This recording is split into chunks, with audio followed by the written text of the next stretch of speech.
In today's video, a Heart star is shown the door in shocking fashion. Rangers face a crushing financial blow after UEFA hammer drops. Celtic ready to toss aside youth for big money signings. And Leeds eye a £20 million raid on Ibrox. Those were just the headlines. Stick around for the full story and even more Scottish football updates. Here's one straight out the Tynecastle drama book. Hearts have confirmed the sudden exit of Japanese forward Yutaro Oda, who's packed his bags and headed back to the land of the rising sun. The 23-year-old has signed permanently with J-League side Shonen Belmer, marking the end of a 2-year spell in Maroon that never quite lived up to the early hype. Oda joined the Jam Tarts in the summer of 2020 from Vissel Kobe for a tidy 6-figure sum. Exact amount kept hush-hush. Of course, he was handed a 3.5-year deal and a warm welcome, with former boss Robbie Nielsen singing his praises and Joe Savage, who's now out the door himself, tipping him to shine in Gorgie. But shine he did not.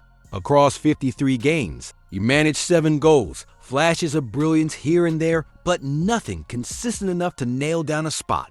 His last sighting in a Hearts shirt? That 2-0 Conference League loss to FC Copenhagen back in December, where he came off the bench for his sole appearance under new head coach Neil Critchley. A hamstring injury didn't help matters when Critchley took over in October, and once Oda was fit again, nowhere near the matchday squad. More often than not, you could feel the writing on the wall. Critchley kept it classy in the farewell message, saying, "Sometimes a fresh start is required, and fair play. Maybe Japan's just what Oda needs to reboot his career." But let's not sugarcoat it. For a player touted as having all the qualities to be a hit, this feels like a project that never got off the ground. Another swing, another miss in the transfer market. Did Hearts waste their money on Yutaro Oda? Or was he just another promising player ruined by bad timing and poor management?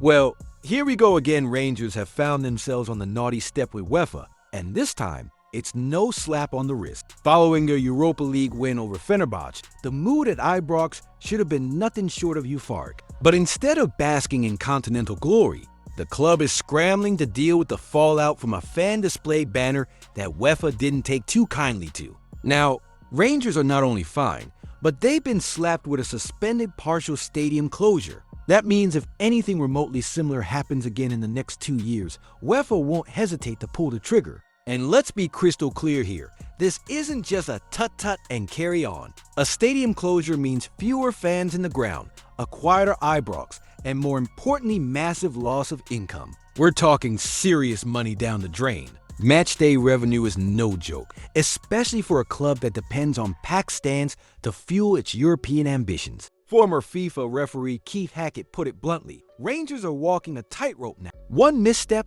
one lapse in crowd control, and the punishment becomes very real. The club has already moved swiftly, banning the individuals responsible and issuing a firm statement to UEFA to show they're not mucking about. But let's face it, when you're relying on tens of thousands of people to behave perfectly, it's like asking a dog not to bark at the postie. The stakes are high. Financially, emotionally, reputationally. Rangers' European nights are a cornerstone of the club's modern identity, and risking those for a few moments of fan provocation, that's the kind of gamble you regret when the lights go out in a half-empty Ibrox. Should clubs be held responsible for individual fan actions, or is UEFA punishing the many for the mistakes of the few?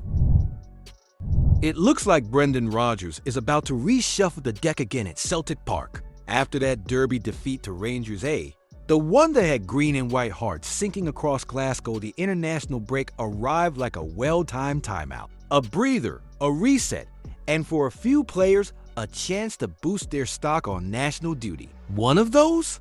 Adam Ida, who banged in a winner for Ireland and might have just played his way back into Rodgers' starting sheet. Now, with Hearts rolling into town this weekend, Andy Walker reckons Maida, who's been electric through the middle, will shift back out wide to make room for Ida up top. And to be fair, the logic's solid. Maida's been a machine, probably Scotland's player of the season, but Ida's got a point to prove in goals in his boots. You get the feeling Rodgers won't want to waste that momentum. But while Ida might be back in the frame, there's another name who's just found himself on the outside looking in, young Jude Bonnar. The 19-year-old got his first taste of senior football in that 5-1 demolition of Aberdeen. But former striker Andy Walker didn't sugarcoat it. Basically, nice debut, son, but don't get comfy. Because here's the brutal reality: Rodgers isn't building a team around potential. He's building to win everything now. With Callum McGregor, Rio Hatate, and Aaron Engels bossing the midfield, and the club eyeing a move for Lennon Miller, there's barely room to breathe, let alone break through. Walker went so far as to say that if Celtic need a replacement, they'll buy one. Not promote. Buy, end of story.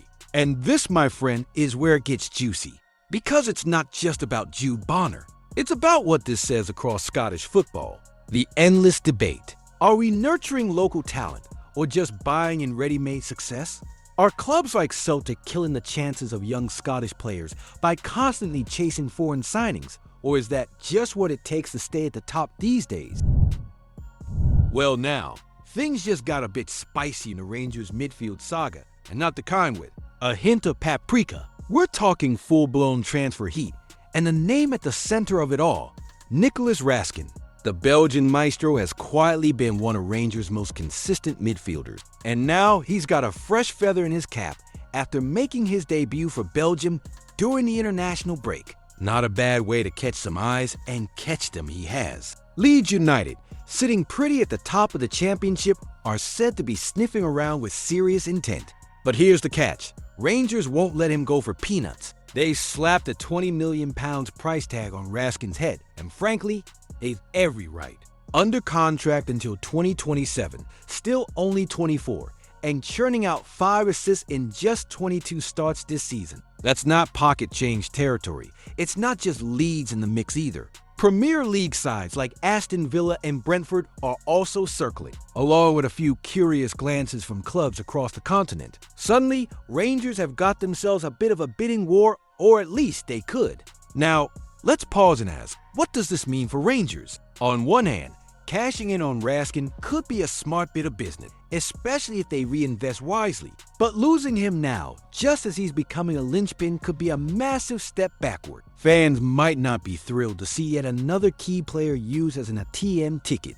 And from Leeds' point of view, they're planning like promotion's already in the bag. It's bold, it's confident, maybe a bit premature. Because, let's face it, there's still 8 games left. And the championship is a league where your shoelaces can trip you up just as easily as your opponents. If Leeds offer £20 million, should Rangers bite the hand off? Or is selling Raskin just another sign that Scottish clubs can't hold on to talent anymore? If you haven't seen Scottish Football Yesterday's video yet, you're missing out. Go check it out now.